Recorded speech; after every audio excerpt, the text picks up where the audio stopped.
Unity.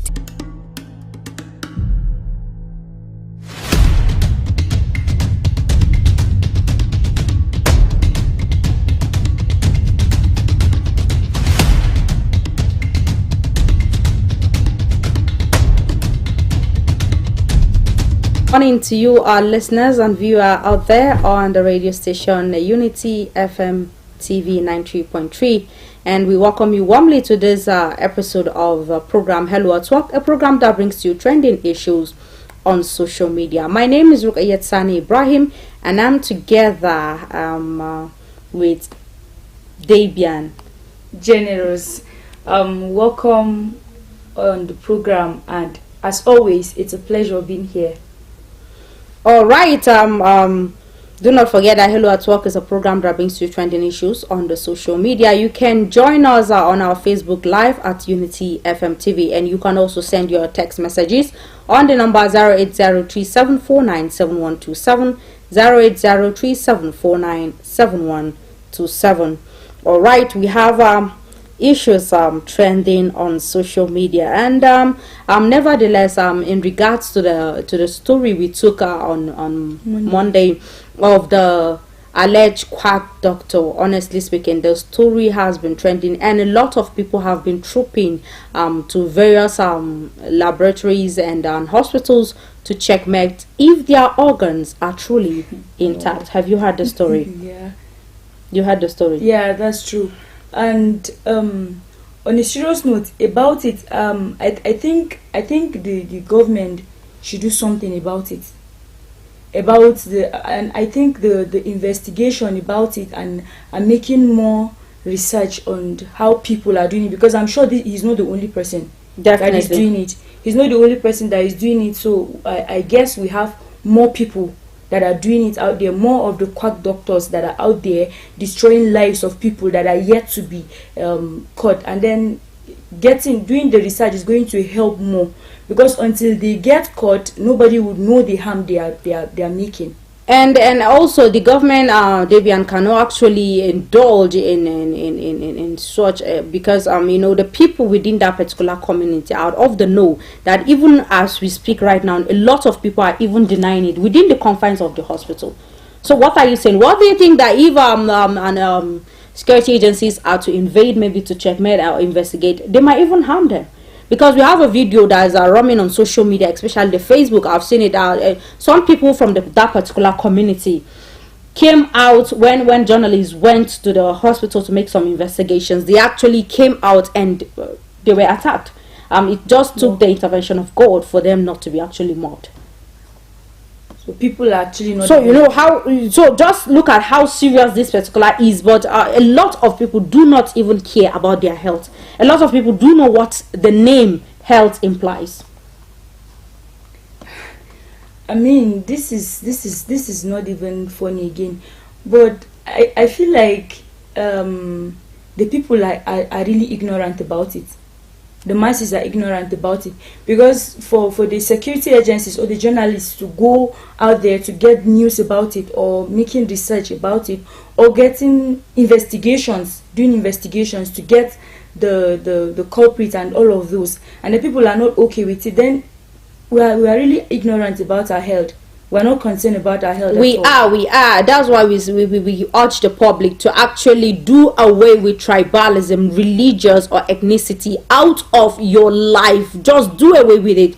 Do not face problems attaching tribalism, religious or ethnicity. Do not do that. See, nobody is safe. The enemy might be under your nose and you might not know.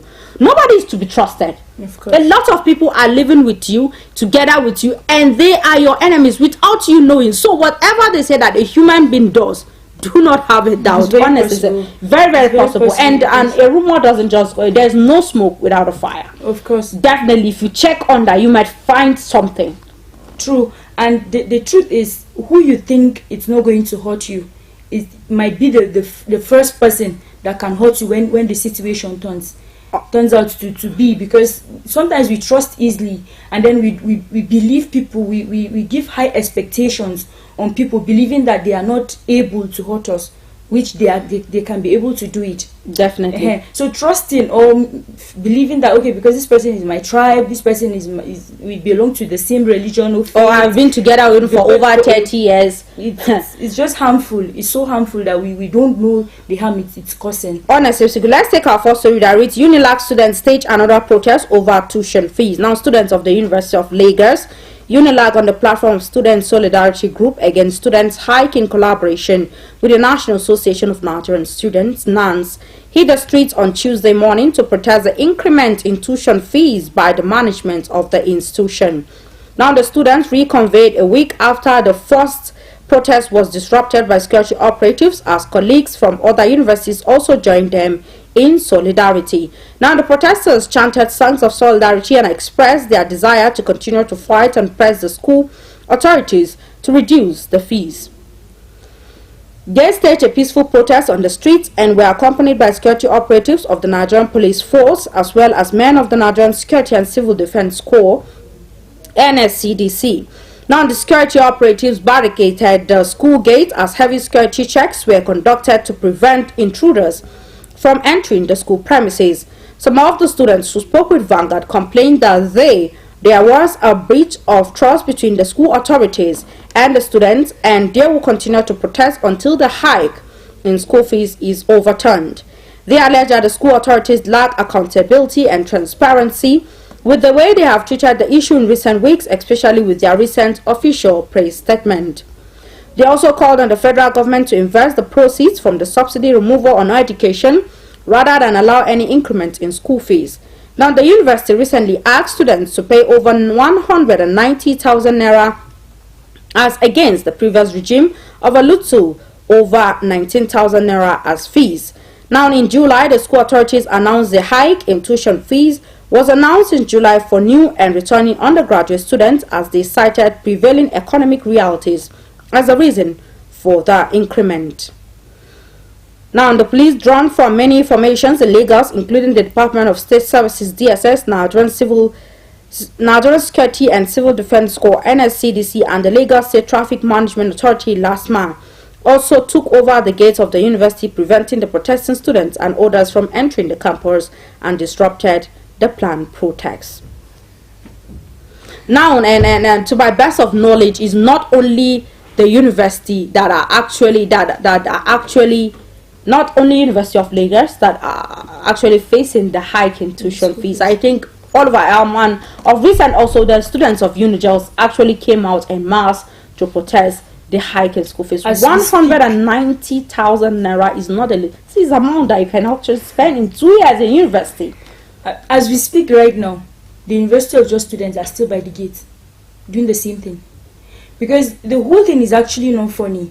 Like when the school fees was just 45,000, it was not easy. I mean, so come to think of it, there are students that are sponsoring themselves.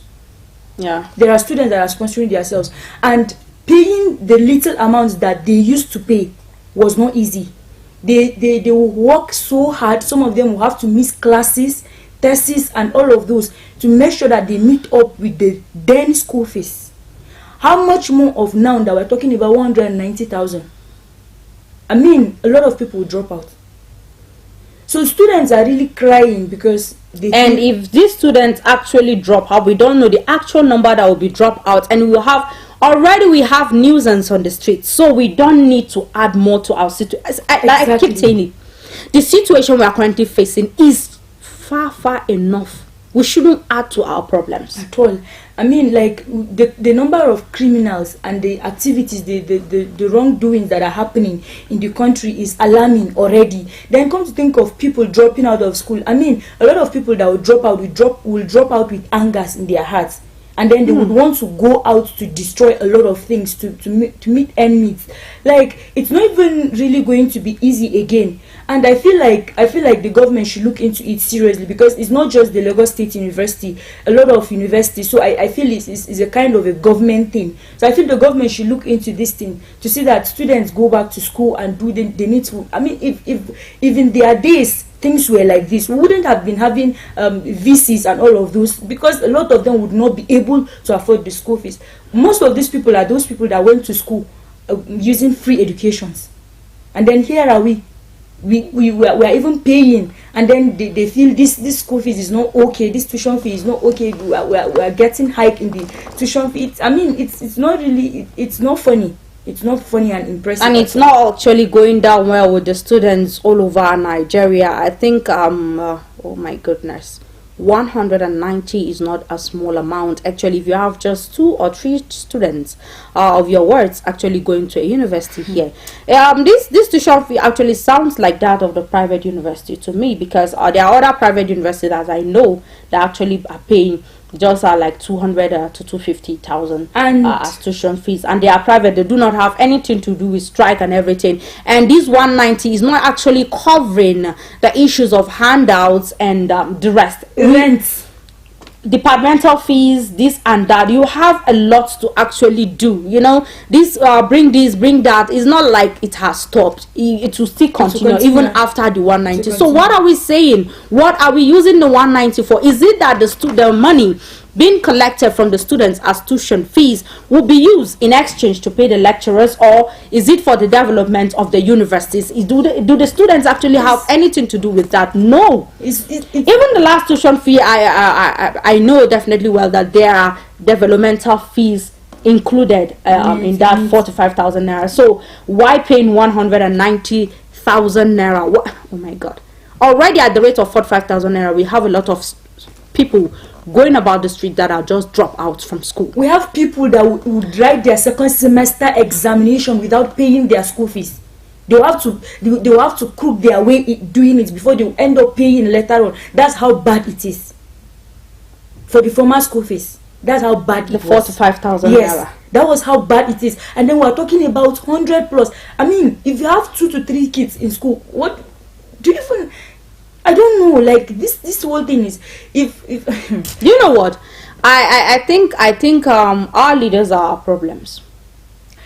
And once you are now Debbie and you are a graduate from university, and you actually to have your certificate at hand after serving everything, you have your certificate, you go about from one company to the other, from one institution to the other, looking for work. And all they will tell you is they need a person with 5-year working experience, or 2 years working experience, or 3 years working experience. You're not even talking about the age they'll be demanding. After allowing to spend a lot of time in school, a lot of years in school, and they'll be demanding a little, like maybe 25, 22, 23. How am I supposed to go and spend 6 years in the university studying 4-year course, and then you expect me to graduate and still be 25 years old after service? Is it even possible?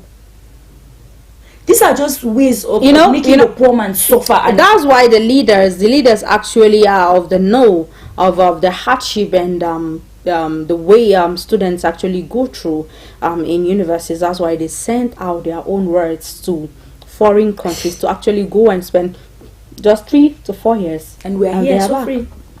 And once they are coming into the country, they will tell that he studied abroad, he studied in Cambridge University, he studied in this university, and before you know it, he has gotten the job because he's a white man that sat him down and taught him, while you that spent 6 years with all the strike, with all the helter-skelter, with all the problems and they'll now demand that you should be able to produce a 5-year working experience. Where? Ghost. I mean, am I supposed to be giving birth with those working experience, or how? Is it even possible? No, you are expected that maybe while you are schooling, you should be working. And then when you're schooling, even little, what am I even going to say? Like all these sales girls, when you are in school, if you go to look for a sales girl, they wouldn't give you, because they will say you're a student. Once school resume, you're going to leave them, and all of as little as that one. So where am I supposed to get the working experience? The whole thing is bent on making the poor man suffer and nothing else. Because, and then the thought of you going through school, paying a lot of that amount to go to school, the stress and all of that, and then finishing school, and you go back and start learning tailoring from someone that did not attend any. No, that is why on this particular program we keep saying it, that even though you are schooling, that shouldn't be an excuse for you not to go out and look for your handmade work.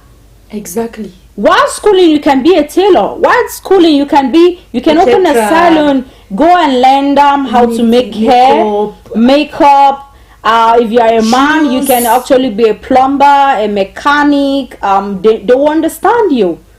And if you are good at it, you know that a lot of cars will be parked at the garage waiting for you to actually close from school and come and attend to them. So that is the way how hectic. I keep saying it, that I rather work hard as I am young than for me to actually grow old and I have nothing to show for my younger days.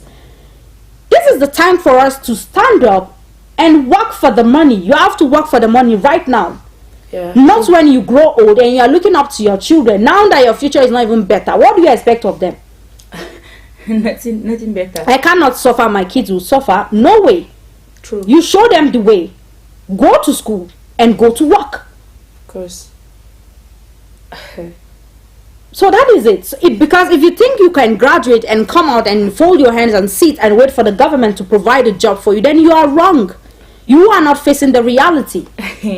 Anybody that I see that is a student and is forming as if you don't want to work because you have certificates. You know, the former president said there's no job anywhere for any graduates. No, it's true. he said it pop and clear that there's no job anywhere. What is the government institution that is closer to us? The local government. True. Go to local government secretariats and see where our mommies and our daddies and our grandparents are busy sitting. The offices are being occupied completely. A lot of them are in the you see more than 50 workers in the compound just sitting under from one tree to another. And the funny thing where do you expect to fit there? Not at all. The funny thing is when it comes to the employment, you would not see anything like employment opportunities being presented like outside. You just hear that so and so have been appointed, so and so have been appointed. And then when it comes to the only thing that they end up giving the poor man is maybe the security, like, because there's Debian, to come to think of how poor the institution has been and how not serious the government are. If a student actually graduate with the most honorable certificate, that's the first class, he should be given a job on the spot. Detained. Don't you think so? Detained, safe.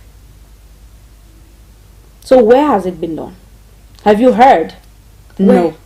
So you that even come with second class, but pass, you know, getting the first class itself, it's not a day job. And then you finish, you struggle a lot of years without good sleep, without the enjoyment that your mates are going through, and you end up still walking, roaming the streets with your certificates, just like the third class student is, or someone that graduated just. You know, a lot of people work hard because they have the hope that once you are done with school and you actually come out with a better certificate, just like the first class or second class, you actually gain a job more faster than the person with the third class. But do you know how God does these things? Differently. Other times, differently. You can't expect that a manager in an institution who has a third class, and you actually, assuming I'm the person with the third class, and you came seeking for the job with a first class, how do you think I can employ you? Not at all. Because you will actually step. I'll hate you with no, you won't. You are a threat to me. Yeah, that's what I mean. Because you are going to be my superior. Of course. And then how will I hire you? I'd rather chase you out and tell you that we don't have a job. And then you end up hiring somebody that is person with diploma or secondary school certificate is far more better than you to me. That has a first class, because you wouldn't want someone that comes after you to come and hurt you later. You get, like, you would just want to be the boss, because you feel like this small child, well, when did you just graduate from school, and when did you graduate from school, I want to come and start heading me?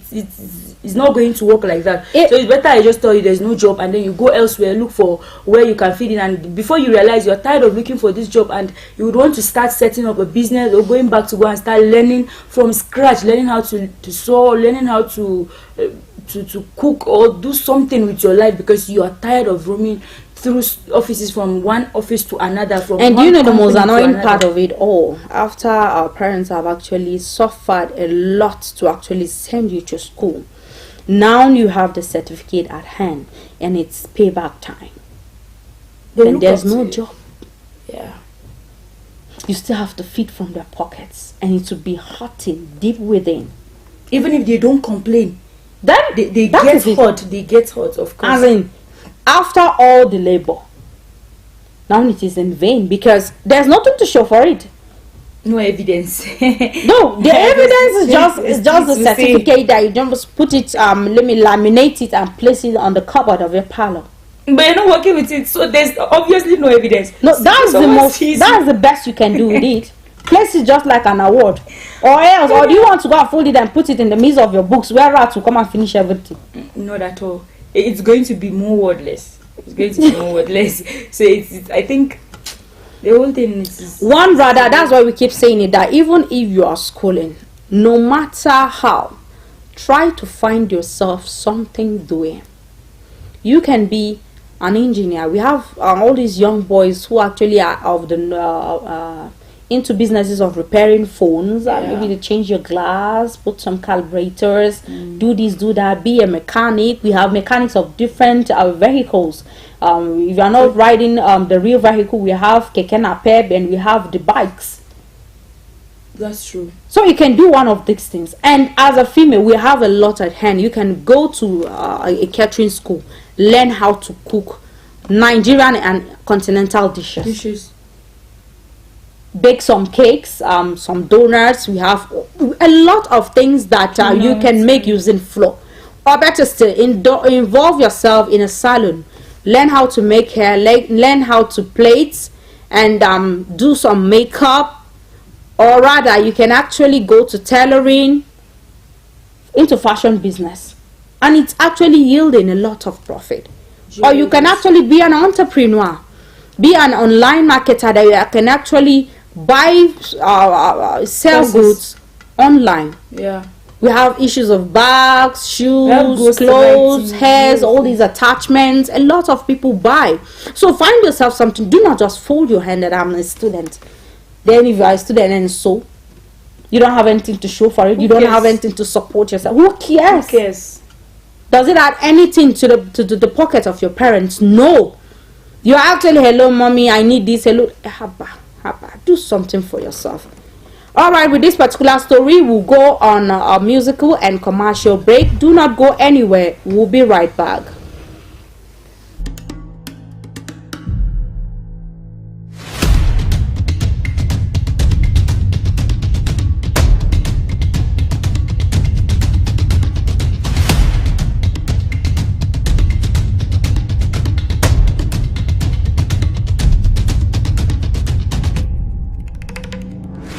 Hello at work. Stay calm, keep hustling, and live life to the fullest.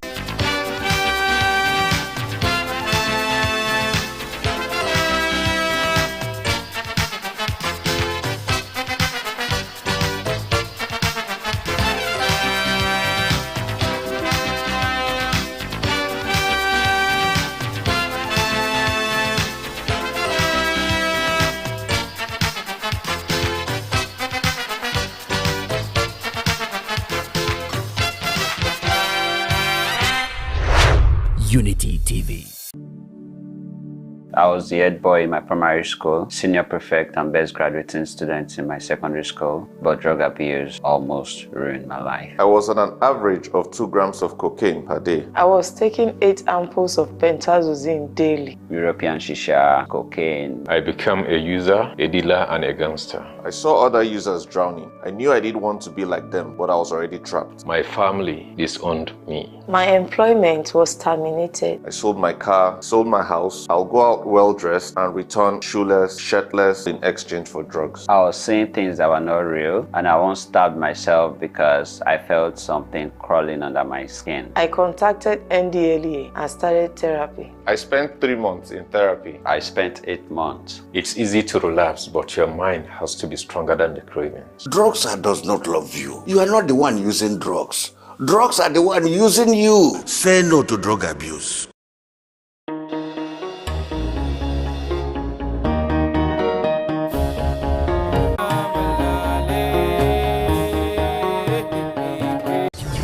Unity.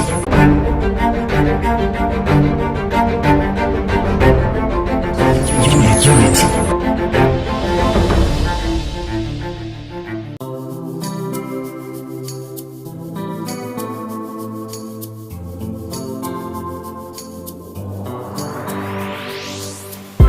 Please pay attention. It starts from the foundation. Everybody needs somebody. You turn a blind eye and care nothing less. Say it's just business, all about the money, money. You know they're on a fast lane, but you've got business to run, so you look away. You kill dreams, you dey land people for jail. War against drug abuse.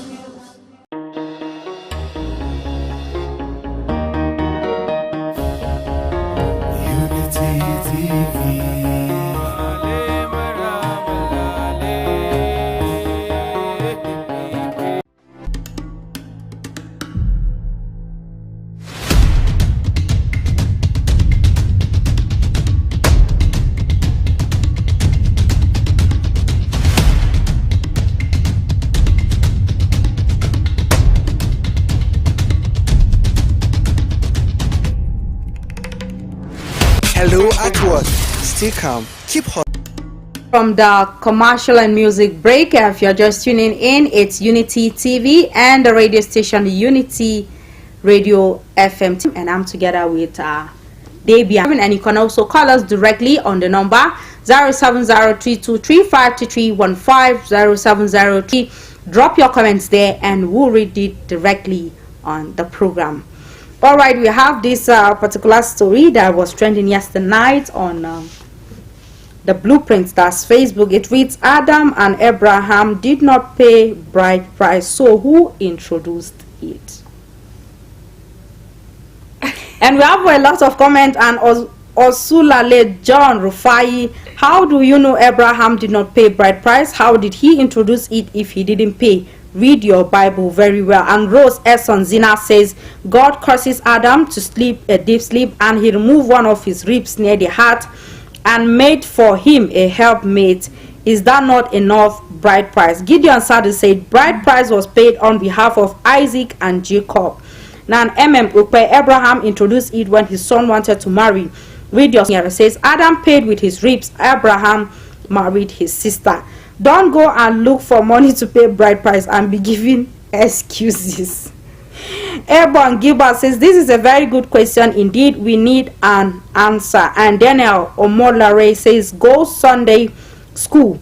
No. Let Jehovah Witness preach for you. No. How will you know? All right. And Blessing Adejo says it wasn't written in that Bible that Abraham paid his wife bride price or not, but I think he paid, because if he hadn't paid, he wouldn't have paid for Rebecca, the wife of Isaac, his son. So you heard people's comments, Babian.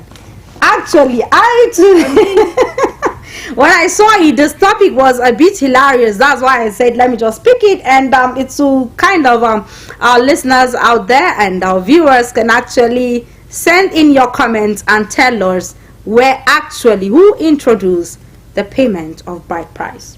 You know, when you read it out, I was kind of confused when you were reading the comments. I mean, I'm interested in that one that said Adam paid with his ribs. Don't you think that's a bride price? That's enough bride price, but